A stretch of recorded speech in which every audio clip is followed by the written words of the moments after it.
Hello and welcome to Treble Life. I'm Matt, lead guitar instructor. Have you ever wondered, beyond the tabs you can find and beyond the song tutorials, what else is in music? What else can we learn from the hundreds of years of music that we have? And how can it help you in your improvisation and really expanding where you play? Not only the kind of music you play, maybe different music, maybe even pay for play. Well, I wanted to give you some background into Treble Life so you can consider us a possible resource along your musical journey.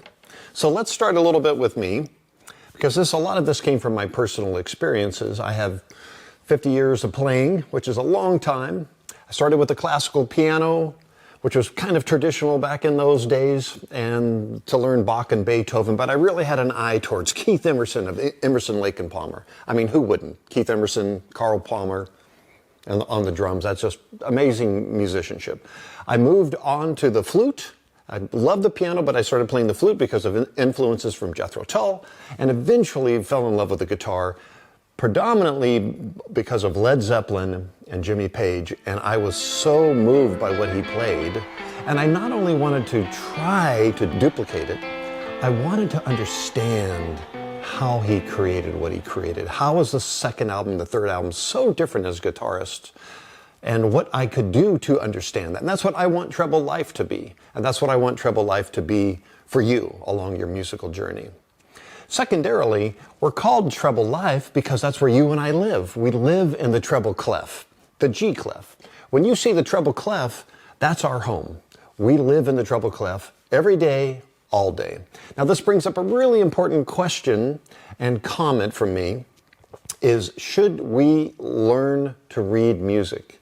And the short answer is yes. You and I should absolutely learn to read music. It is the language of the musician. It is how you talk to your fellow bandmates.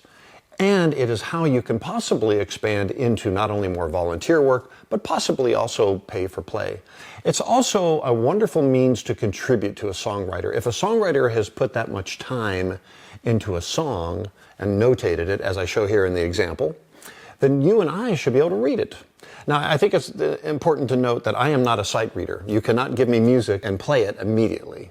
But the fact is, I can still understand the dynamics, and I still want that kind of music sent to me. So it's very important to note that part of the distinction of Treble Life is a focus on you and me reading music. Thirdly, we have a fun little number that we like to use, and it is 12775. Maybe we'll make a hashtag of that one day.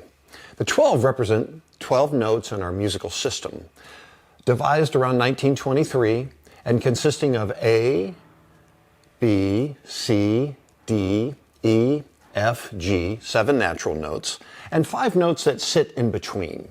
And those 5 notes can have one of 2 names. And when you say, wait a minute, that's 17 notes, well, the songwriter will tell us in their notation, are we using sharps or flats? From those 12 notes, 7 notes of the 12 form a major scale, one of the most commonly used scales, and founded and crafted around 1547, and very popular in the Western world. And now when I say Western, I don't necessarily mean country and Western, although that is totally awesome to play a lead to. I mean the Western world, and the Western world consisting of countries like Germany and France and England and the Republic of Ireland and Canada and the US. And the major scale is really the foundation of what we are teaching here and asking you to learn and study with us.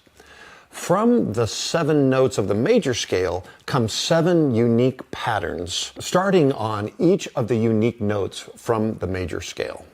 And it goes like this. Pattern 1. I'm playing an E major, by the way.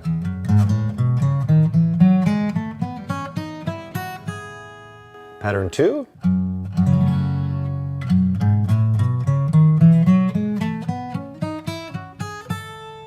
Pattern 3.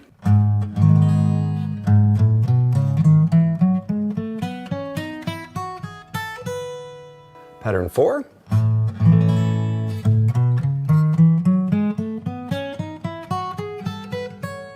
Pattern 5.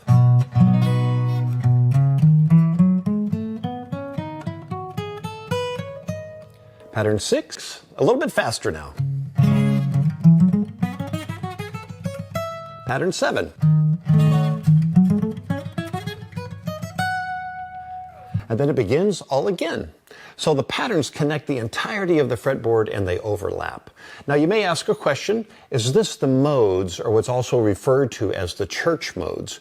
Yes, it is. The difference is we are focused on the major scale, memorizing the major scale, and then adjusting the key of that major scale to the type of music that we want to play. So that makes it somewhat easier for you and I to memorize the patterns. Now, I want to also point out it's not a shortcut. It is fundamental to music. It will carry with you for your life. An example I'd like to share with you is if, let's suppose, hypothetically, a songwriter has written a song. We have the treble clef. We know we're home. And then they've indicated one sharp in the signature. Now, I often don't call it the key signature. I think of it as the notes that the songwriter is allowing me to play. So I have one sharp in that regard. But I notice in the song that the key and the principal note is E. What does that key signature give us? Well, it's going to give us a flatted third. So here's E. But in this case, the songwriter's indicated I'm going to play a flatted third, a flatted fifth, a flatted sixth, and a flatted seventh. And here's a song that would have those characteristics.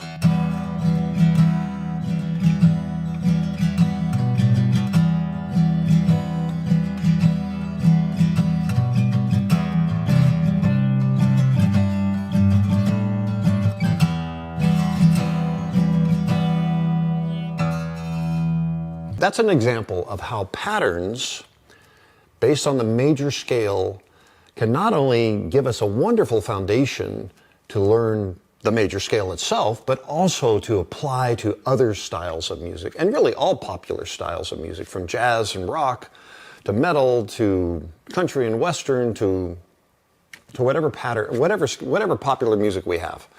Now, the last number in our 12-7-7-5 sequence is 5. The 5 represents how many different chord patterns, primary chord patterns, you and I have available to us on the guitar.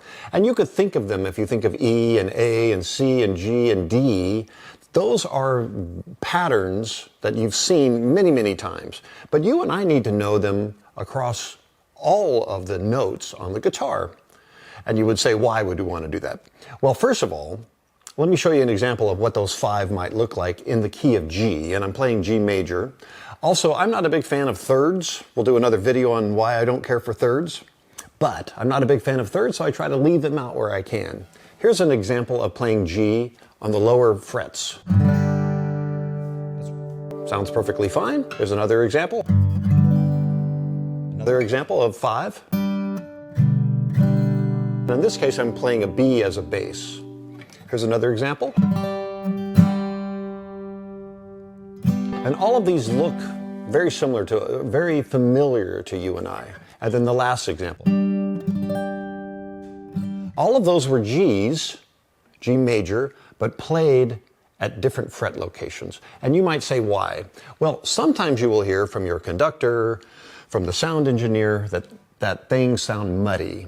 And what that usually means to me is there's too many folks, too many players in the lower frequencies. The piano player, the cello player, the horn section, the bass player, the rhythm guitar. So that's my cue to play a chord at a different location with higher frequencies or higher notes, higher pitches. Maybe do a little bit of finger picking. Now there are times to be in the mud. Like if you like the Deftones or Korn, I like to call that industrial mud, and that's a lot of fun to play in. So that's how we look at music here at Treble Life. That's what we teach. That's what we stress. Hopefully you've learned something today. I would love to have your comments, your questions. Feel free to reach out to us directly. And thank you so very much. And please join our community. We look forward to having you. And thanks again.